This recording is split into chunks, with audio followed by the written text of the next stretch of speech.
여러분 안녕하십니까, 고광철입니다. 6.3 국민의 선택 특보 1부 시작합니다. 1시간 후면 투표가 마감됩니다. 아주 높은 투표율이 어느 후보에게 유리하게 작용할지, 그리고 새로운 리더십이 국민에게 희망을 줄지 얘기 나눠보겠습니다. 6.3 국민의 선택 특보는 SBS BGF과 유튜브에서도 시청 가능합니다. 세 분 모셨습니다. 김용진 서강대 경학부 교수, 최병천 신성장 경제연구소 소장, 최양호 삼평산민연구소 이사장 나오셨습니다. 어서 오십시오. 네, 반갑습니다. 안녕하세요. 네, 딱 1시간 남았는데 투표율이 굉장히 높습니다. 저희가 조사한 6시, 지금 7시 투표율도 나와 있는 상태. 지난 20대보다 상당히 높은데요. 80%를 향해 가고는 있습니다만 이제 1시간 남아서 과연 80%를 뚫을지 지켜봐야 되겠습니다. 최 소장님, 지금 네. 투표율 생각보다 지금 예상한 대로 높은 것 같은데 이 투표율 상황을 보고 어떻게 평가를 할 수 있겠습니까? 지난 2022년 대선 투표율이 77.1%였었어요. 예. 그러니까 이제 그 소수점을 제외하면 그리고 그 이전 2017년 투표율도 77%였고 예. 그리고 2012년 문재인 후보와 박근혜 후보가 붙었던 투표율은 76%였어요. 네. 실은 지난 세 번의 대선에서 이 2012년, 17년, 22년이 76, 77, 77이어서 이번에는 이제 조금 더 낮지 않을까가 일반적 전망이었거든요. 그런데 이미 1시간 남겨놓은 상태에서 기존 기록을 깬 거거든요. 예. 그래서 이제 뭐 조금은 아무튼 더 올라갈 테니까 그래서 한 78%에서 한 중반 정도까지는 얼추 나올 것 같은데요. 예. 그래서 실은 어떻게 보면 이제 그 김대중 대통령이 당선되던 시점을 제외하면 이게 이제 그거를 제외하면 역대 최고 투표율로 볼 수가 있는데요. 네. 그래서 이게 생각보다 어떻게 높은 열기라 그럴까요? 네. 이게 이제 큰 틀에서 볼 수 있는 게 하나가 있고 두 번째는 재밌게도 영남 쪽의 투표율이 상대적으로 전국 평균보다는 좀 떨어지고 있어요. 영남, 예. 대구, 경북 쪽에 대구, 경북, 부산. 부산, 울산, 경남. 그리고 재밌게도 서울 지역에서는 약간 보수세가 센 지역이 지금 투표율이 약간 떨어지고 있어요. 강남, 용산구, 중구 쪽이 좀 투표율이 좀 떨어지고 있거든요. 같은 이제 서울의 다른 구에 비해서는. 예. 그런 점에서는 상대적으로 어떤 이제 지금 전체적으로 보면은 보수 쪽 유권자 중에는 탄핵을 반대한 보수와 탄핵을 찬성한 보수가 있는데 예. 탄핵을 찬성한 보수 중에서 일부는 이제 김문수 후보나 이준석 후보를 찍었지만 아주 일부는 뭐 규모를 알 수는 없으나 예. 약간 이탈하지 않았을까 싶은 게 있고 네. 그런데도 투표율이 이렇게 높은 거는 이제 어느 정도는 좀 뭔가 이렇게 이게 좀 뭔가 못마땅하다 네. 그런 분들의 일정 정도 참여가 있지 않았나 싶습니다. 네, 지금 투표율 전체적인 투표율 보셨고요. 7시 현재는 77.8%입니다. 중요한 것은 성향에 따른 지역별로 해서 투표율이 과연 어떤가. 최양호 이사장님, 네. 지금 경북, 대구, 경북, 부산이 상대적으로 약간 낮다.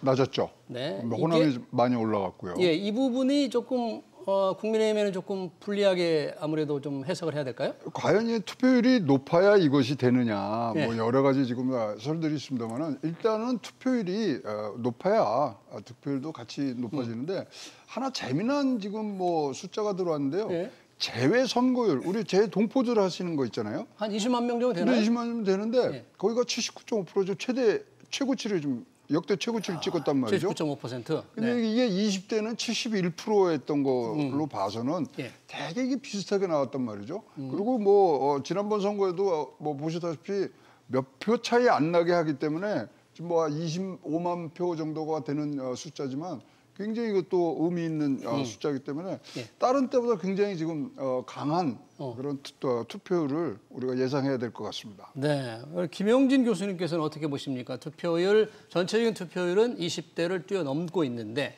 지역별로 좀 차이가 있다. 보수 성향, 진보 성향 지역에 따라서 조금 차이가 있고 또 시간이 가면서 마감 시간으로 가면서 투표율도 조금 달라지고 있잖아요. 어떻습니까? 사실 마감 시간으로 가면서 지금 5시에서 6시 사이에 투표율이 확 올라갔고요. 예. 그다음에 6시, 7시 사이에 또 많이 올라갔네요. 예. 그래서 아마 7시부터 8시 사이에는 지난번 대선하고 조금 다르게 1시간 정도 더 주어졌기 때문에 거의 80%에 근접한 투표율이 나오지 않을까 네. 이런 생각이 들고요. 네. 우리 최병천 소장께서 말씀을 하셨지만 기본적으로 저는 이번에 사실 투표율이 좀 안 나올 줄 알았어요. 왜냐하면 보수 성향 유권자들이 조금 약간 좀 혼란을 겪으시면서 투표장에 안 나가지 않을 거는데 생각보다 너무 높아서 이게 어떻게 반영이 될까 되게 궁금합니다. 지금. 그러면 어떻게 반영되고 있는지 각 당에서 어떻게 생각하고 있는지를 저희 기자들이 지금 다 나가 있거든요. 하나씩 들어보고 얘기해 보겠습니다. 먼저 민주당 상황실로 가보겠습니다. 국회의원회관에 지금 민주당 상황실이 마련돼 있죠. 그쪽에 정보윤 기자가 나가 있습니다. 정보윤 기자. 네, 더불어민주당 개표 상황실입니다. 네, 먼저 민주당 쪽 분위기 어떻습니까? 네, 투표 종료까지 1시간이 채 남지 않은 가운데 당 선대위 관계자들이 속속 도착하고 있습니다. 이재명 후보는 지금 인천 계양구 자택에 머물고 있는데요. 투표가 끝나고 개표가 진행되다가 당선자 윤곽이 드러날 때쯤 이곳 개표 상황실을 찾을 것으로 보입니다. 이재명 후보는 오늘 SNS를 통해 3차례에 걸쳐 투표로 대한민국을 살릴 골든타임이라며 지지를 호소하고 투표를 독려했는데요. 서울 여의도공원에서 마지막 유세를 벌인 이 후보는 집권 시 가장 먼저 경제 상황 점검을 지시하는 등 민생 회복에 주력하겠다고 밝혔습니다. 네, 캠프 내부에서는 판세 분석을 어떻게 하고 있나요? 네, 출구조사 발표를 앞두고 상황실엔 긴장감이 감돌고 있는데요. 다만 지난 대선보다 투표율이 높다는 점에서 유권자들의 내란 종식 의지가 강력한 것으로 분석하고 있습니다. 이재명 후보가 여러 차례 찾으며 공을 들인 부산, 경남 등 PK 지역에서 득표율 40%를 넘길지도 관심입니다. 오후 8시 30분쯤 개표가 시작되면 자정 전후로 당선자 윤곽이 드러날 전망입니다. 지금까지 더불어민주당 개표 상황실에서 SBS 비즈 정보윤입니다. 네, 민주당 상황실 잘 들어봤고요. 이번엔 국민의힘으로 가보겠습니다. 현장 나가 있는 취재 기자 연결합니다. 지웅배 기자. 네, 국회 도서관에 나와 있습니다. 네, 지웅배 기자. 그곳 분위기는 어떻습니까? 네, 국민의힘은 지난 선거들과 마찬가지로 국회 도서관 지하 대강당에 상황실을 마련했습니다. 아직 기자와 당 관계자만 자리를 지키고 있는 등 한산한 분위기입니다. 잠시 후 김용태 비상대책위원장을 포함한 선대위원장과 의원들이 여기서 다 함께 출구조사를 지켜볼 예정입니다. 한동훈 전 대표와 새미래민주당 이낙연 상임고문 등도 참석할 것으로 보입니다. 앞서 김용태 비대위원장은 부산의 보수의 심장인 부산, 울산, 경남의 저조한 투표율을 지적하며 투표 참여를 독려하기도 했습니다. 저희가 관심 있게 보는 지역이 이제 부울경 지역입니다. 네네. 저희가 어제 선대위도 부산에서 직접 중앙선대위를 개최를 했습니다. 많은 부울경 시민들께서 직접 더 투표장에 나오셔서 투표해달라. 네, 김문수 후보는 아직 자택에 있죠? 네, 김문수 후보는 서울 관악구 봉천동 자택에서 투개표 상황을 지켜보고 있는데요. 출구조사 결과가 나올 무렵 여기로 이동할 것으로 보입니다. 김 후보는 오늘 공개 일정 대신에 자신의 SNS에 글을 올리며 역시 투표 참여를 독려했습니다. 국민이 거짓을 심판하는 날, 괴물총통 독재를 막고 법치주의와 시장경제를 지킬 마지막 기회라고 강조했습니다. 이어 조금 전에 서울 신당동 봉제공장에서 발생한 화재 사고를 언급하며 근로자 처우 개선을 약속하기도 했습니다. 지금까지 국회 도서관에서 SBS 비즈 지웅배입니다. 네, 국민의힘 들어봤고요. 대선 전날까지 단일화 여부에 관심이 몰렸던 이준석 개혁신당 후보 쪽으로 가보겠습니다. 개표 상황실에 나가 있는 취재기자 연결합니다. 정동진 기자. 네, 정동진입니다. 네, 그쪽 개혁신당 분위기는 어떻습니까? 네, 투표 마감까지 1시간도 안 남은 현재 이준석 후보의 선거 유세복을 입은 당직자들이 속속 모여들고 있습니다. 천하람 상임선거대책위원장을 비롯해 당내 주요 인사들도 잠시 뒤 이곳에 모여 출구조사 결과를 지켜볼 예정입니다. 이준석 개혁신당 대선 후보는 어제 자정까지 대구 동성로에서 젊은 세대들을 만났고요. 직후 SNS를 통해 단일화할 거라는 주변 예상에도 대선을 당당히 완주했다고 밝혔습니다.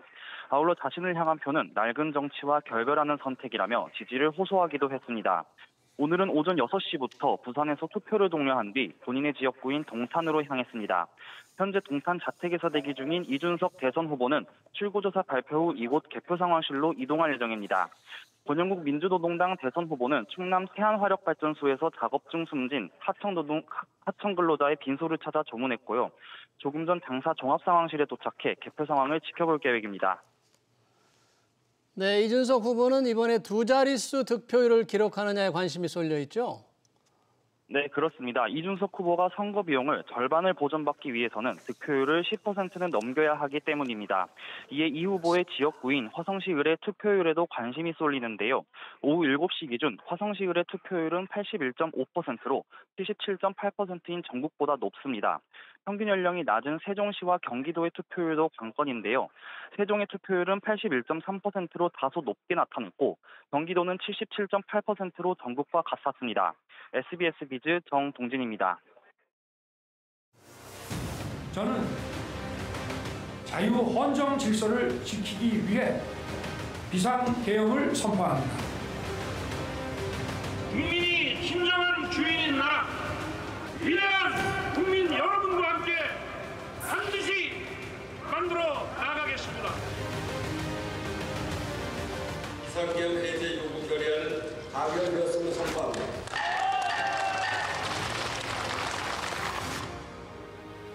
재판관 전원의 일치된 의견으로 피청구인 대통령 윤석열을 파면한다.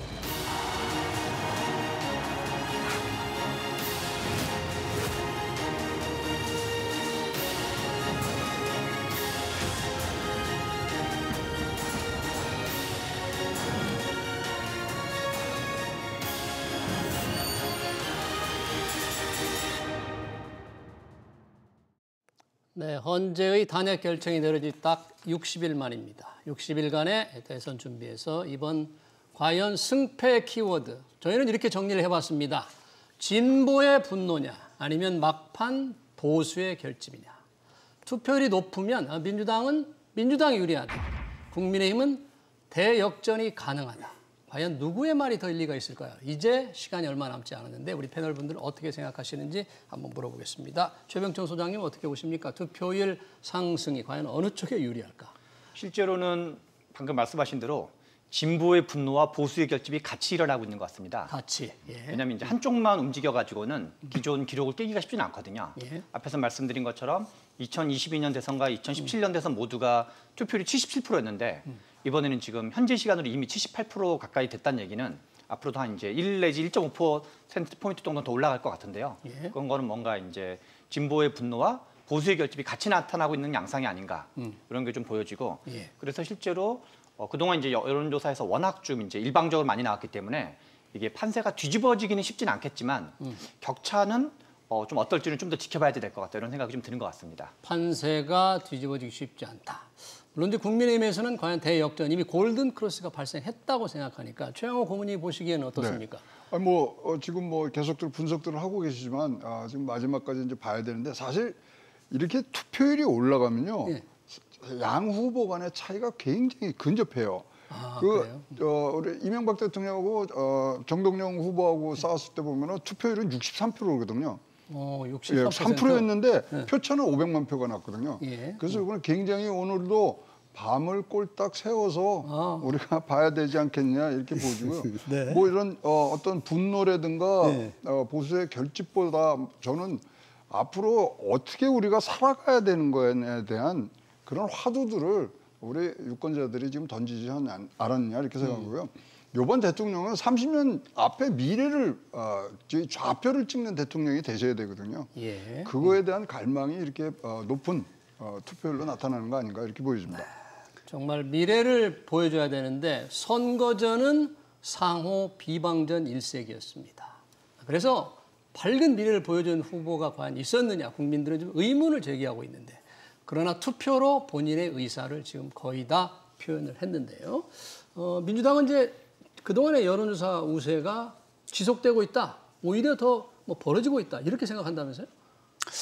글쎄요. 그렇게까지 생각 안 하고 있는 것 같은데요. 왜냐하면 이제 보통의 경우는 블랙아웃 이전에 그러니까 여론조사 공표 금지 기간 이전에 나왔던 여론조사와 거의 대부분 유사한 결과가 나왔기 때문에 민주당에서는 아마도 이번에 선거가 개헌과 탄핵에 이은 이제 조기 대선이기 때문에 예. 그 탄핵에 대한 평가를 이제 하는 거라서 네.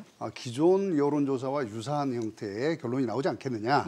근데 이제 이 투표율이 높아지면서 이제 우리 최 소장께서 말씀하신 대로 격차는 좀 좁아질 가능성은 있겠다. 격차는. 이렇게 보고 있는 것 합니다. 네, 이게 지역별로 이제 정확한 지금 현재 투표율도 나오고는 있습니다만 보통 충청권의 이 표심이 굉장히 중요하다 이렇게들 얘기를 합니다. 역대 대선의 뭐 캐스팅 보트 지역이다. 근데 전반적인 여론조사가 민주당 이재명 후보가 앞서 있지만 일부 조사에 하면 충청권에서 이런 이제 공표된 여론조사 금지, 공표 금지 전까지 기준으로 한때 김문수 국민의힘 후보가 이재명 후보를 오차 범위 내에서 우위를 보이기도 했다. 이런 조사도 있었는데 혹시 최양호 소장 이 부분은 어떻게 좀 해석을 달리 해볼 수 있어요? 네, 지금 뭐 충청도 잘 아시겠지만 특정 지지 정당 없이 굉장히 지지세가 유동적인 그런 지역이고요. 진영 색채가 없죠. 그다음에 전국의 민심 흐름을 잘 반영을 해요. 예. 거기가 특히 이렇게 되면은 전국적으로 중도층의 표심이 충청권으로 해서 나타날 수 있고요. 충청권이 굉장히 뭐 이런 파워풀하게 캐스팅 보트가 된 게 대구, 경북, 그다음에 호남권보다 투표자 수가 50만 명 이상 많거든요. 그러니까 그쪽이요? 항상 여기가 여기서 이기신 분이 네. 지금 뭐 대선에 어떤 승리를 가져가는 그런 것이 8번이나 있었기 때문에 예. 여기가 지금 가고 있습니다만은 지금 뭐 세종 행정도시라든가 국가 균형발전이라든가 지방 분권 뭐 30년 뭐 이런 것들이 지금 겹치다 보니까 네. 굉장히 어느 쪽에 지금 치우치지 않는 듯한 모습이고요. 제가 뭐 들어오기 전에 국민의힘과 잠깐 뭐 얘기를 해봤더니 예. 지금 뭐 자기들 주장으로는 근소 우세로 김문수 후보가 지금 나가고 있다. 네. 뭐 이런 얘기까지 하는 걸 봐서는 네. 충청권도 굉장히 박빙일 것이다. 네. 이렇게 보여집니다. 네, 실제 투표율은 7시 기준으로 전국 평균을 충청 지역에 좀 못 미칩니다. 충청북도는 75.7, 충청남도는 74.5 투표율이 조금 낮은데요. 물론 이 충청의 표심을 잡기 위해서 각 후보들 행정 수도를 확실히 이전하겠다. 각자 이 충청 지역 공약을 내놓았지 않습니까? 우리 최 소장이 보시기에는 어떤 후보에 조금 유리하게 지금 작용하고 있다. 지금 이제 실은 일부 조사에서는 이제 앞에서 말씀하신 것처럼 김문수 후보가 이제 오차 범위에서 이긴 것도 있었지만 또 더 많은 조사들에서는 이제 한쪽 그 후보보다는 이제 상대 김문수 후보가 앞서는 조사보다는 이재명 후보가 앞서는 조사가 좀 더 많긴 했거든요. 블랙아웃 직전 기준으로 했을 때. 예. 그래서 이제 실은 아직은 누가 우세라고 좀 단정하기는 어려운 것 같고 예. 충청의 기준에는 예. 그런 점에서 그리고 이제 그런 전체적으로는 어떤 이제 우리가 중도로 표방되는 게 충청, 그다음에 이제 중도, 예. 그다음에 이제 부분적으로는 이제 약간 서울 지역 예. 이런 데가 이제 중도 성향이 있는 곳으로 간주되는데 예. 그런 전체 흐름으로는 약간 이제 앞서는 경우가 좀 더 많았었고 예. 그리고 이제 공약으로는 실은 민주당 쪽이 됐건 국민의힘 쪽이 됐건 세종시 이전에는 원칙적으로 좀 우호적인 입장이에요. 그거는 이번 한 번뿐만 아니라 맨날 넓게 보는 이제 노무현 대통령 그다음에 이제 과거에는 이제 박근혜 대표 시절에도 예. 충청에는 좀 우호적인 입장이 많기 때문에 이번에 다만 새 정부 때 이전 여부는 좀 불투명하지만 큰 틀에서는 정치권 전체가 네. 뭔가 이렇게 세종시 이전 이거에는 이제 어떤 컨센서스가 있고 관련된 법들도 좀 통과된 것들이 있거든요. 그런 점에서 어떤 양당 자체에 큰 차이가 있다고 보기는 어려울 것 같다. 네. 그 지점에서는. 그런 점에서 약간 그거랑 다른 의미에서 약간 충청도 특유의 정서. 그때 뭔가 좀 신중하고 조심스럽지만 막판에 뭔가 이제 은근슬쩍 결정하는 그런 거에 의해서 아마 좀 결정이 되지 않을까 싶습니다. 네, 투표는 8시에 끝나지만 방송 3사의 출구조사는 7시에 끝났습니다. 이제 곧 8시 투표가 끝나자마자 시청자들은 결과를 알 수 있는데 저는요 제일 관심 있는 게 인천 중구예요. 인천 중구 왜요? 인천 중구가 저번 때 선거하고 전체 나라 전체 그 득표율하고 똑같이 나왔거든요. 인천 중구가. 네, 그래서 충청표도 굉장히 중요하지만 인천 중구가 어떻게 나오느냐가 지금 저는 지금 뭐 네. 우선순위로 지금 두고 있습니다. 네, 알겠습니다. 이제 조금만 있으면 우리 방송 3사 출구조사를 토대로 대략의 우리 내년 5년을 이끌 새로운 리더의 윤곽을 알 수 있을 것 같습니다. 그 새로운 리더가 과연 어떤 정책을 펼지 어떤 후보가 되느냐에 따라서 우리 경제 상황도 다릅니다. 지금 여기 패널 분들도 미래를 좀 확실하게 밝게 보여주는 대통령이 나왔으면 좋겠다 그러는데 우선 이제 새 후보가 내건 공약을 경제 공약으로 한번 넘어가겠습니다. 많은 국민들, 우리 유권자들은 새 대통령이 가장 힘을 쏟아야 할 과제로 당연히 경제 살리기를 꼽았습니다. 지금 워낙 경제가 어렵기 때문에. 그러면 이 많은 경제 이슈 중에서 무엇을 우선해야 될까? 경제 활성화를 위해서 최우선적으로 새로운 대통령이 해야 될 과제, 김용진 교수님, 뭐를 꼽아야 됩니까? 네, 뭐 경제를 살려면 우선 소비를 좀 진작해야 되고요. 소비 진작. 네, 그 투자를 늘려야 하고 네. 수출을 활성화하는 게 이게 세 가지 가장 중요한 건데 수출은 사실은 미국의 관세 정책 때문에 우리가 단기간에 해결하기가 굉장히 어렵습니다. 이건 시간이 좀 걸릴 듯 하고요. 그런데 할 수 있는 거는 소비 진작이죠. 그럼 결국은 이제 양당 후보 모두 30조에서 35조 원 정도 추경을 하겠다라고 얘기를 했으니까 그 추경을 통해서 소상공인 지원을 직접적으로 늘리고 그리고 수출 기업에 대한 지원도 좀 해야 될 것 같고요. 마지막 이제 투자 부분인데 지금은 사실은 투자를 하기가 쉽지가 않습니다. 투자를 지금 이제 투자 중에 제일 중요한 부분이 건설 경기 쪽인데 건설 경기를 진작하기가 쉽지가 않습니다. 따라서 공공건설 분야에 좀 집중적 투자를 해서 마중물을 좀 늘리면 좋겠다. 그래야 전반적으로 이제 투자의 분위기도 좀 활성화되고 새로운 정보가 들어서면서 다른 투자들도 따라올 수 있지 않느냐라는 생각이 듭니다. 네, 소비 진작, 뭐 수출 증대, 투자 확대 다 좋지만 우선 급한 게 소비 진작이다. 그래서 추경 30에서 한 35 좀 필요하지 않느냐. 역시 뭐 추경으로 자연스럽게 좀 모아지는 것 같은데 우리 최병천 소장님은 신성장 경제연구소니까 뭐 새로운 성장을 만들어야 됩니까? 아니면 가장 급한 걸 뭘로? 일단 뭐 시기적으로 치면 앞에서 말씀하신 것처럼 추경이 가장 주견하고 봐야 되고요. 왜냐하면 그거는 정부가 의지를 가지고 개입 가능한 그런 정책이기 때문에 뭐 어느 정부가 등장하든가 무관하게 좀 대규모 추경을 할 필요는 있겠다. 대규모 추경 필요하다. 이거는 좀 컨센서스가 있는 것 같고요. 그리고 실은 이제 앞에서 이제 오히려 좀 추경 얘기를 하셨으니까 좀 다른 측면을 얘기하면 현재 한국 경제를 위협하는 저는 3대 쇼크가 있다고 생각을 해요. 뭡니까? 하나가 우리가 익히 알고 있는 트럼프 쇼크가 있고 그렇죠. 그런데 저는 트럼프 쇼크보다 훨씬 강력한 쇼크는 차이나 쇼크다. 차이나 쇼크다. 중국의 쇼크가, 공습. 중국의 쇼크가 어떤 의미는 거냐면 한국 경제가 그동안 어떤 나름 이제 고도 성장을 해오고 그리고 이제 어떤 세계 경제에서 평가받았던 주요한 이유 중에는 결국은 기업과 기술의 경쟁력을 인정받았던 측면이 있거든요. 그러나 중국이 2015년 발표했던 중국 제조 2025를 분기점으로 해서 엄청난 속도로 기술 추격을 하거나 또는 이미 중국이 1등인 산업이 되게 많아요. 예컨대 뭐 AI, 휴머노이드, 전기차 분야, 2차 전지 분야 이런 거에서는 지금 뭐 중국이 일종의 세계 1, 2등을 다투고 있거든요. 그런데 그렇게 되면 결국 경제의 장기적인 걸 주도하는 거는 기업의 기술 경쟁력이거든요. 그런 점에서 차이나 쇼크가 훨씬 한국 경제 펀드멘탈을 더 근본적으로 위협하고 있기 때문에 트럼프 쇼크보다 그렇죠. 트럼프 쇼크는 어떻게 보면 가시적으로는 좀 더 시끄러운 측면이 있지만 그러나 한국 경제 펀드멘탈을 일종의 우리나라의 기업 경쟁력의 근간을 흔들고 있는 거기 때문에 제가 보기에는 새 정부가 등장하면 이런 어떤 한국 기업의 특히 글로벌 대기업의 기술 경쟁력과 관련된 파격적인 지원 정책 이런 것을 좀 적극적이지 하지 않으면은 뭔가 우리가 어떤 좀 이렇게 단기적인 처방, 눈에 보이는 처방에 급급하고 근본적인 경쟁력 해보는 쉽지 않을 수 있겠다. 아까 3대 쇼크라고 했는데 트럼프 쇼크, 차이나 쇼크, 혹시 또 하나? 초고령화 쇼크. 고령화 쇼크. 초고령화가 실은 우리가 이제 약간 워낙 많이 얘기되기 때문에 이 의미를 좀 잘 모르는 경우가 있는데요.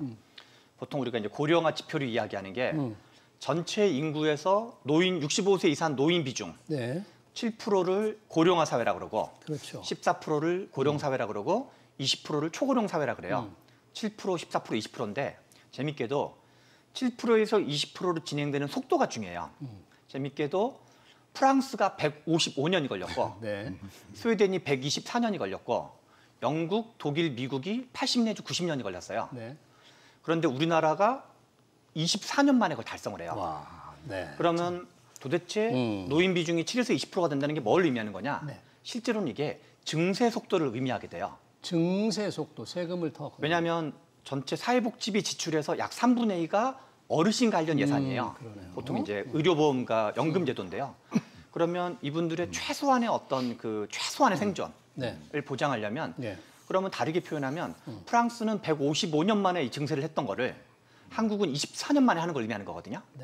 그렇기 때문에 약간 복지에 대해서 한편으로는 우리가 고령화가 되면 복지 확대가 불가피한 게 있지만 또 한편으로는 복지 개혁, 어떤 복지의 옵티마이제이션이라 그럴까요?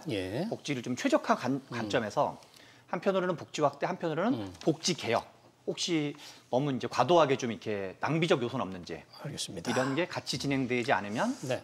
그 자체가 다음 세대한테 어마어마한 부담으로 전가된다. 네, 새 정부를 위협하는 트럼프 쇼크, 차이나 쇼크, 초고령화 쇼크. 뭐 당장 할 수 있는 일은 아닙니다만 정말 시급한 과제로 다가왔다. 우리 최양호 소장님이 주장하는 해야 될 경제 활성화 조치 중에서 가장 빠른 건 역시 뭐 소비진. 네, 저는 시대 상황에 대한 인식이 두 후보다 조금 지금 우리가 생각하는보다 좀 얕게 가고 계신 거 아닌가. 두 후보 예, 김문수, 이재명 후보가 네, 어떤 면에서 얕다는 거죠? 두 분 다 이제 뭐 4만 불 얘기 나오고 코스피 뭐 5천 얘기 나오는데 이건 고도 성장기에 규제 뭐 이런 것들 다 MB 때부터 해서 지금까지 나온 거거든요. 네. 지금은 날씨가 변하는 게 아니고 기후가 변했거든요. 예. 그렇기 때문에 고도 성장기의 그런 우리 산업체 생태계에서 진짜로 패러다임 전환기로 지금 들어가는 부분들인데 거기에 걸맞는 구체적인 그림이 없다. 자, 해외에서 한국에 대해서 가장 많이 지금 나오는 얘기가 피크 코리아 얘기가 이제 벌써 나온단 말이죠. 한국 경제가 정점을 쳤다. 피크 코리아. 그리고 우리나라는 지금 독에 물이 있으면 우리 물갈이해서 뭘 한다는 뭐 새로운 거 할 때 하지만 물갈이 해야 될 때가 아닙니다. 독을 깨야 됩니다. 독을 깨면은 그 밑에 그 독 밑에 굉장히 진흙이 많이 깔려져 있는데 그걸 모르고 있는 거예요. 예. 그래서 그런 부분에 대해서 성장 전략에 대해서 말씀들은 하는데 구체적 그림이 없었고 그리고 두 분이 합했으면 좋겠어요. 이재명 후보는 단기적인 부분들에 굉장히 주안점을 뒀고 김문수 후보는 장기적인 부분들인데 같이 가야 되거든요. 그래서 어차피 이제 인수위 없이 시작을 하기 때문에 첫 단추가 굉장히 중요하고 그 부분에 있어서는 전문가들이나 또는 많은 자료를 갖고서 진짜 아까 말씀드린 대로 30년 앞에 좌표를 찍는 대통령이 이번 대통령이 저는 생각하기 때문에 네. 진짜 굉장히 잘하셔야 되고 이번 경제 공약에서 하나 제가 뭐 만점을 준 건 뭐냐면요. 네. 지금까지 지난 8번, 9번에 경제 공약 1번이 다 부동산이었어요. 근데 이번은 빠졌거든요. 부동산에 관련된 주요 공약들이 없더라. 없습니다. 네. 그런데 이제 공급 정책으로 가서 뭐 그걸 다 저걸 하지만 진짜로 우리가 부동산으로 좌지우지될 경제가 아니었거든요. 그래서 1호로 빠진 거에 대해서는 박수를 보내고 성장 전략에 대한 구체적 그림이 바로바로 이제 나와주기로 했던 간절히 바랍니다. 네, 이재명, 김문수 후보 같이 될 수는 없어요. 한 사람만 되기 때문에 아마 어떤 분이 되더라도 통합의 정신, 이거를 존중한다면 그 뜻을 이해할 수 있지 않을까 생각됩니다. 지금 방금 말씀해 주셨는데 코스피 5천, 이재명 후보가 코스피 5천 희망을 띄웠죠. 김문수 후보는 1인당 국민소득 4만 달러 잠재 성장률 3%네요. 자, 코스피 5천 하니까 조금 약간 설레기도 하는데 혹시 교수님은 어떻게 이 코스피 5천 가능성이 있을 것 같아요? 가능하려면 어떻게 할까요? 진즉에 가능했었죠, 사실은. 진즉에? 그럼요. 어떻게? 아니 미국 증시는 계속 80% 성장을 우리 13% 축소됐잖아요. 네. 이게 무슨 얘기냐니까 코스피 5천이 그렇게 어려운 얘기 아니라는 얘기하고 같은 얘기인 겁니다. 네. 예를 들어서 우리 지금 하고 있는 산업 중에 반도체, 자동차, 조선, 방산, 화장품, 바이오 헬스 굉장히 경쟁력 강합니다. 그리고 성장성도 있습니다.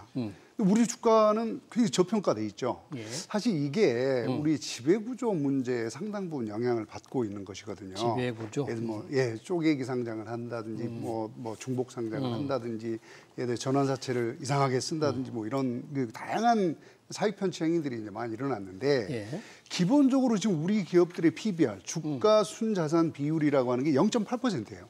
자기 순자산보다 주가가 낮다는 얘기입니다. 주가가 아주 저평가돼 있다는 거죠. 저평가돼 있다는 거예요. 그러니까 이 주가 순자산 비율이라는 놈은 기본적으로 주가 수익 비율, 즉 우리가 퍼라고 얘기하는 거죠. 돈을 얼마나 잘 벌었느냐 주가당, 주당. 그리고 자기 자본 이익률을 곱한 거예요. 예. 그러니까 주가 수익 비율이라고 하는 거는 높으면 성장성이 높다고 평가를 하는 거예요. 예. 그리고 자기 자본 이익률은 높으면 돈을 많이 버는 거예요. 예. 그러니까 하나는 성장성, 하나는 이익성인데 이 두 개를 곱한 건데 우리 기업들 이익률이 좋아요. 그런데 성장성을 낮게 보니까 주가가 낮은 거예요. 그게 뭐가 이유냐 도대체. 어떻게 하면 성장성을 높이느냐 비결 뭐 좀 짧게 정리해 주세요. 그러니까 기업의 비전이 보여요. 비전. 혁신이 일어나고 새로운 기술을 선도해가고 이런 것들이 보여져야 사실은 이미 이익은 충분하니까 성장성에서 평가를 받으면 주가는 충분히 5천 간다. 저는 그렇게 봅니다. 기업의 비전을 보여줄 후보는 누구일까? 그러면 혹시 어떤 후보의 대선 경제 공약이 기업의 이익을 더 높이고 성장성을 더 부추길 수 있는 내용인가? 혹시 조금 이어서 말씀해 주실 수 있으세요? 지금 이 코스피 5천과 관련된 거는 이제 어떻게 보면 이제 이재명 후보의 상징적인 표현인데요. 현재 주가가 한 이제 2,600 정도 대충 하는데요. 그렇죠. 그런 대신은 이 코스피 5천을 어떻게 달성하겠다는 얘기를 보면은 하나는 이제 작년 내내 이제 이슈가 됐던 것 중에 하나인데 상법 개정을 포함한 여러 가지 자본시장 선진화 또는 코리아 디스카운트를 둘러싼 이슈들이거든요. 실제로 추진하게 되면 상법 개정과 이제 자본시장법 개정이 불가피한데요. 앞에서 이제 교수님이 잘 말씀하신 것처럼 그런데 재밌게도 상법 개정 이슈는 지금 이제 민주당과 국민의힘이 첨예하게 대립하는 이슈예요. 그러니까요. 거부권도 행사됐잖아요. 그렇죠. 이제 윤석열 대통령도 거부권 행사했고 이후에 이제 직무대행하시는 분들도 이제 권한대행하시는 분도 이제 거부권 행사했는데 그래서 아마도 이제 주식 투자자분들도 이거가 어떤 이제 판단의 요소로 작동할 것 같아요. 그런데 실은 우리가 큰 틀로 보면은 이제 자본시장 연구원이라는 이제 그 연구요원이 있는데 거기서 그동안 주가가 도대체 뭘로 움직이는 거냐 한 이제 연구 보고서 같은 걸 낸 거를 보면 크게는 한 두 가지 플러스 알파 요인으로 움직였는데 뭡니까? 하나는 앞에서 기업의 성장성. 예컨대 어차피 주식이라는 건 가만히 가지고 있으면 오르든 말든 판단하는 거니까 그래서 그게 일종의 이제 삼성전자를 비롯한 우리나라 이제 대장주들의 어떤 역할들. 근데 그거와 말고 주식시장 그 주식 가격을 움직였던 또 하나 중요한 요인은 결국 주주 환원의 문제인 거거든요. 주주 환원. 주주 환원은 이제 자사주를 매입해서 소각한다든가 아니면 일정한 정도 배당을 한다든가 두 가지가 이제 주주 환원의 지표인데 실은 우리나라는 중국이나 인도를 비롯한 소위 말하는 약간 제3세계 국가들 이런 나라들보다 주주 환원이 훨씬 더 적은 상황이거든요. 그래서 주주 환원이 적은 원인 역시도 실은 다시 이제 기업 지배 구조랑 관련된 건데 어떤 대주주들이 주주 환원을 여러 가지 이유로 기피하게 되는 그런 점에서 실제로는 아마 이제 상법 개정이라든가 자본시장법 개정 그래서 앞에서 말씀하신 것처럼 쪼개기 상장이나 아니면 자사주를 활용한 이러저런 장난질이라든가 합병 비율을 좀 약간 비상식적으로 한다든가 이런 이슈들이 우리가 이제 그 경제지를 장색했던 한 최소한 10개 내지 15가지 방법론들이 사용되고 있다고 봐야 되는데요.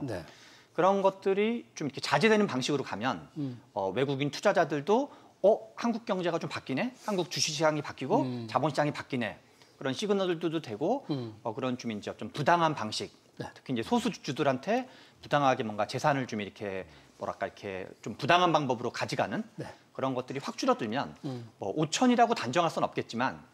일정한 수치는 한 뭐 2천 이상은 좀 충분히 갈 수 있지 않나, 아니 3천 이상은 충분히 이상 갈 수 있지 않나 그런 정도에 대한 어느 정도 컨센서스는 있지 않나 싶습니다. 실제 지금 이제 코스피 5천 주가를 올릴 수 있는 두 후보 다 정시를 활성화하겠다는 공약을 내세웠기 때문에 숫자의 문제일 뿐이지 방향은 같습니다. 그런데 이 상법 개정안은 굉장히 다릅니다. 이재명 후보는 아마도 바로 국회에서 다시 재의결을 원할 게고 보이니 바로 사인을 할 생각일 테고요. 김문수 후보는 대통령이 된다면 그동안 대로 상법 개정안 대신 자본시장법 개정안을 통해서 정시 대책을 마련할 것 같습니다. 혹시 최강욱 소장님 보시기에는 지금 상법 개정안의 정시 부양에 좀 도움이 된다는데 기업들이 이제 워낙 반대를 하니까 과연 이걸 어떻게 해야 될지. 근데 하여튼 주가가 올라가는 건 회사의 성장성과 수익성에 따라서 올라가는 거죠. 사실 이렇게 정부가 이렇게 개입을 하기 시작하면요.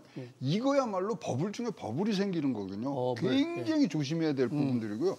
사실 이제 이명박 대통령 때 3천 가자 뭐 이제 이랬는데 우리나라가 2% 안팎의 지금 수익률을 갖고 있으면서 지금 걸어가겠는데 천천히 해도 됩니다.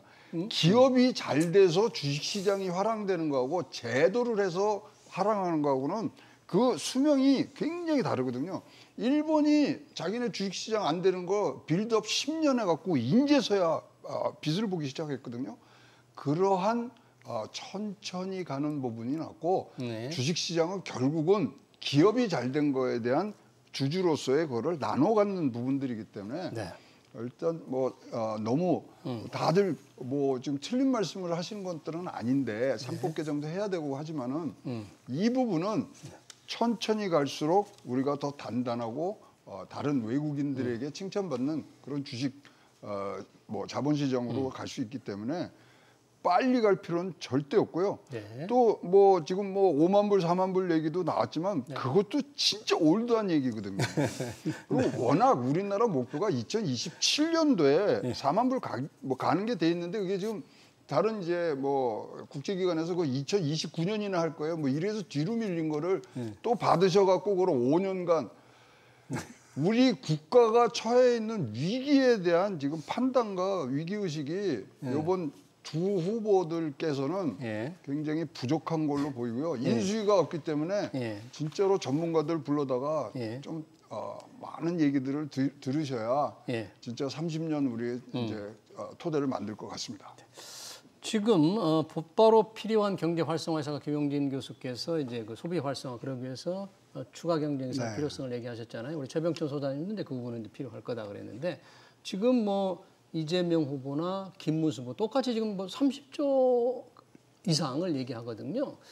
근데 뭐 돈이 문제지 않습니까? 그렇죠. 30조 추경을 하려면 빚을 더 내야 될 텐데 우리 재정 상황에서 지금 시급하게 이걸 해야 됩니까? 아니면 좀 어떻습니까? 규모라든지 재원 조달 방법 면에서 조금 부담스럽지 않을까요? 저는 사실은 지금 당장 그 정도는 문제가 없다고 생각을 합니다. 없다. 왜냐하면 우리나라의 국가 비채 비율이 48.4%라서 일단 뭐 어떤 분들은 우리나라는 화폐를 찍어낸 나라가 아니니까 50%만 넘어도 문제가 있다 이렇게 말씀하시는 분도 있어요. 하지만 현재 48.4%고 재정 수지 관리 재정 수지가 89조 정도 적자인데 이 정도는 우리 전체 GDP를 갖고 충분히 그 컨트롤이 가능하다 그런 상황이고 워낙 지금 안 좋잖아요.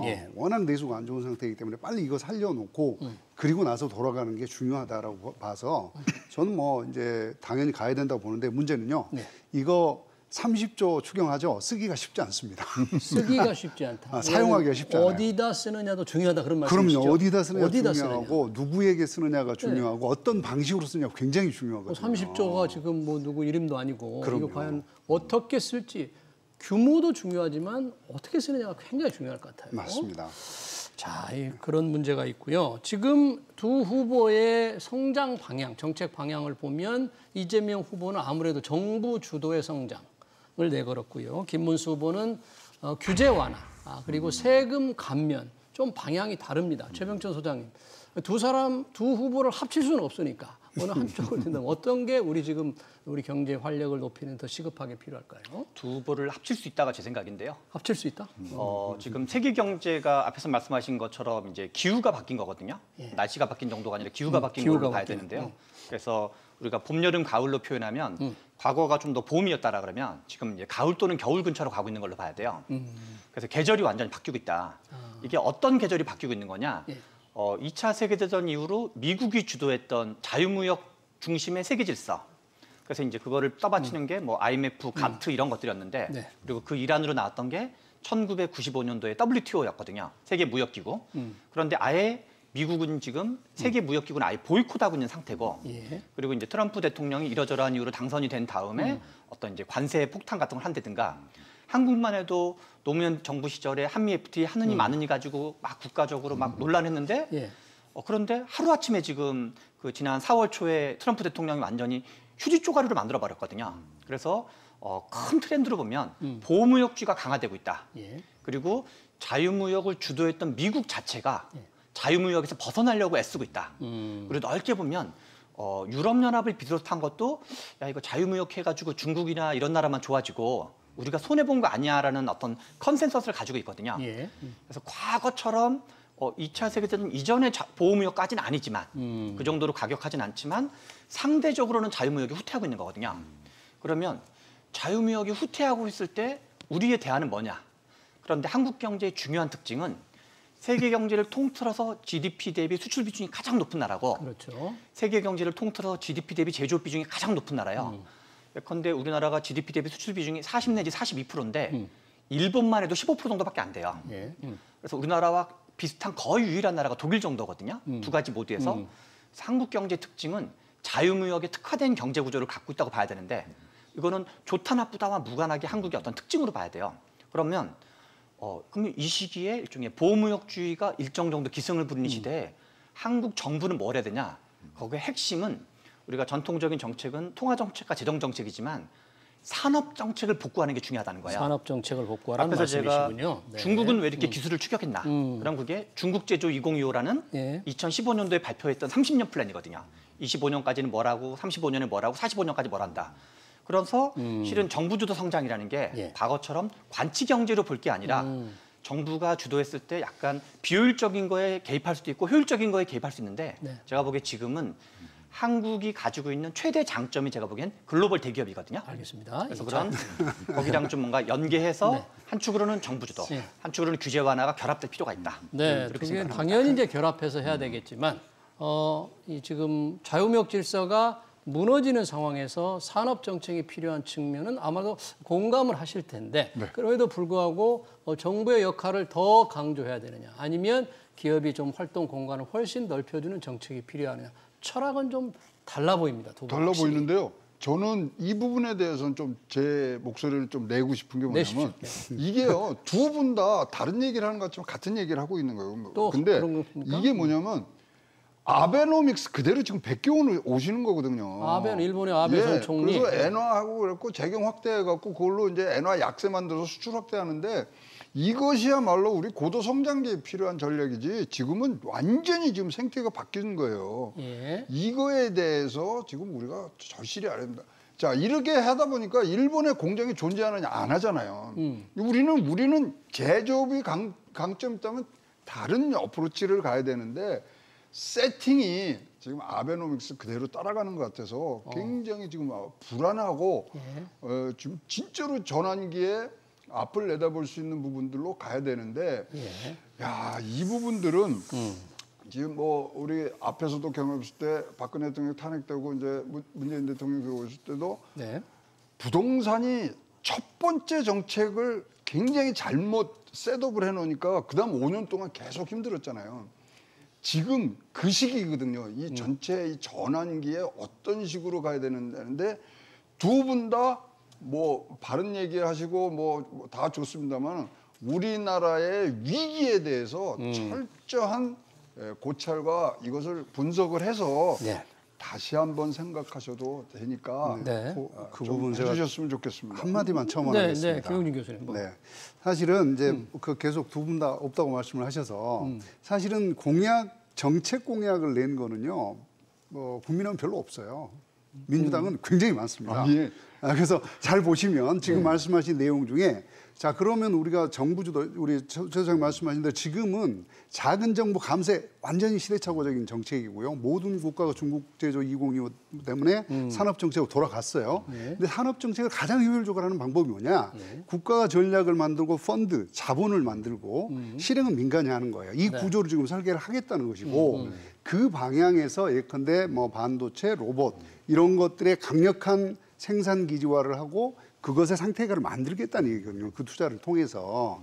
사실은 저는 이 전략이 굉장히 효율적인 전략이라고 보고 있고 앞으로 우리나라가 살아갈 전략이 바로 이런 것들이라고 생각을 하고 있습니다. 근데 그 부분에서 빠진 게 잠깐만요. 우리 재원에 대해서 얘기해달라고 하는데 자료를 안 주셨잖아요. 민주당에서 필요한 정책에 필요한 공약 이행에 필요한 재원은 구체적이지 않은 것은 분명합니다. 공약집도 두 당 모두 굉장히 그렇습니다. 늦게 냈어요. 뭐 하루 전에 냈거나 사흘 전에 냈기 때문에 조금 부실한 겁니다. 네, 죄송합니다. 올해 우리나라 예산이 677조 원이에요. 대략 이제 퉁쳐가지고 한 700조 원 정도로 볼 수 있는데요. 그러면 중국은 왜 이렇게 급진적으로 어떤 기술 추격을 했냐? 그래서 지금 미래 전략 산업으로 불리는 분야에서는 미국이랑 거의 중국이랑 1, 2위를 다투고 있거든요.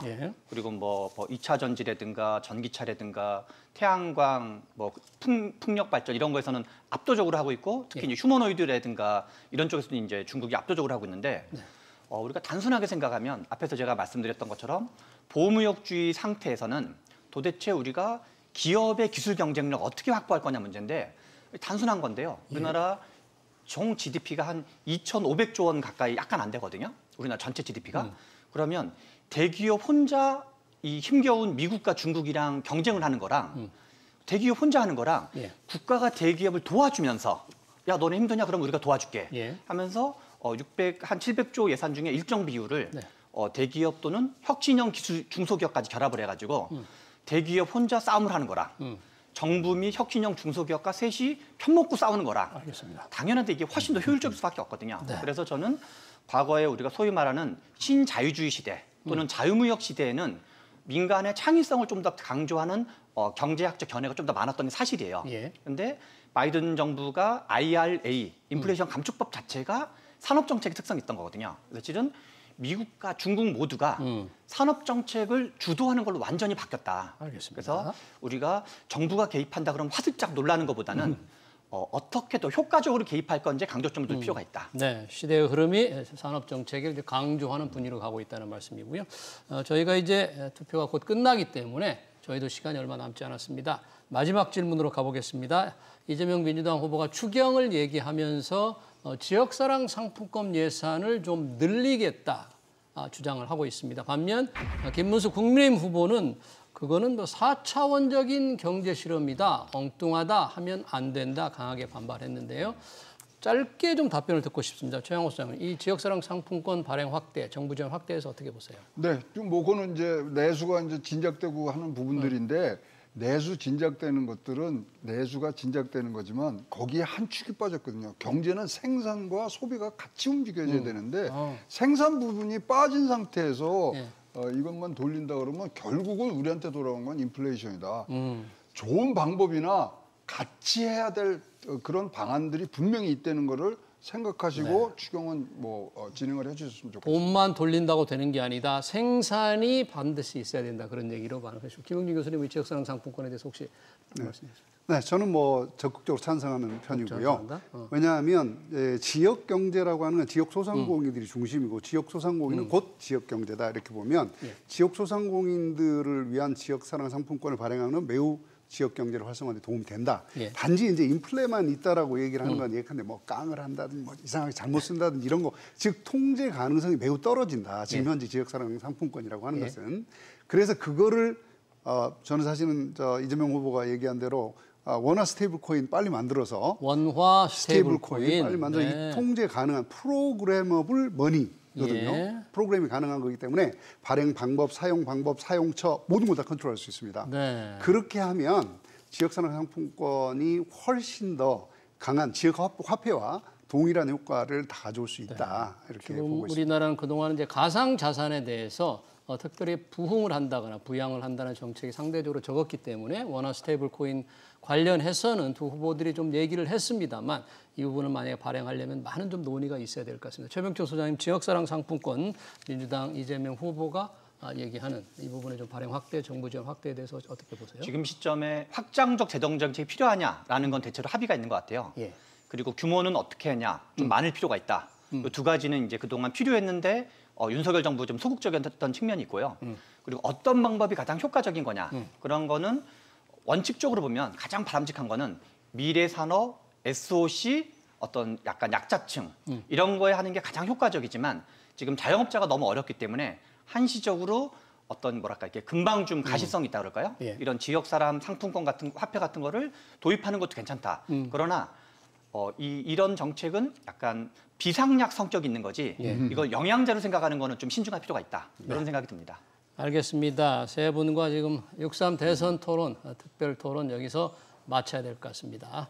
지금까지 최병천 신성정경제연구소장, 김용진 서강대 경영학부 교수, 그리고 최양호 삼평산민연구소 이사장이었습니다. 세 분 고맙습니다. 네, 수고하셨습니다. 감사합니다.